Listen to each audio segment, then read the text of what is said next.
You're about to learn how to make one of the richest and simplest sides in all of Mexican cooking. A dish that upgrades any meal, and you can make it right at home.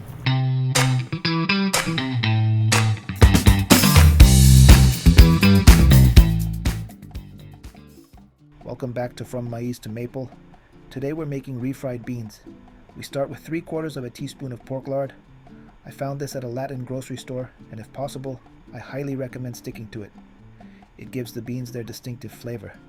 Next, we saute onion until it turns translucent. Refried beans are one of the easiest, most delicious, and most popular side dishes in Mexican cuisine.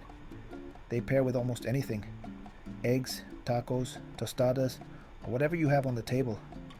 Now we add beans straight from the pot, which we prepared in a previous video, linked in the description, into the pan. Here's the best part: there are no tricks, no strange condiments, no hidden secrets. Just mash the beans until you reach a texture similar to a smooth paste. Refried beans will appear again and again in future recipes as the perfect side dish that enhances the flavor of any main meal. And if you've been following along with my videos so far, I just want to say I'm proud you've made it here.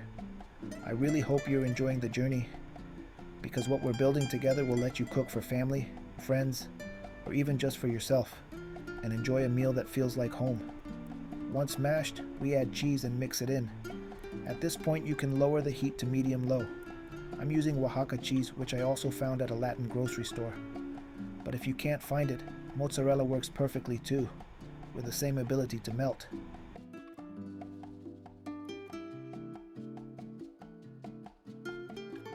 And just look at this. The cheese stretches beautifully as it melts into the beans.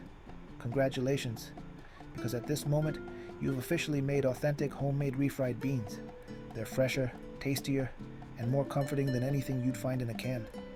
Personally, I like my cheese fully incorporated. That can make the beans a little dry, so I add a couple of spoonfuls of bean broth to bring back some moisture. But this step is optional. You can also stop right after the cheese melts and serve it like that. The visible cheese adds an amazing texture and presentation. Thank you so much for watching. And here's a teaser. In September, to celebrate Mexican Independence Month, we'll pause the essentials just a little and prepare some slightly more elaborate dishes. So stick around, and I'll see you next Saturday. I hope you cook and enjoy every bite this weekend.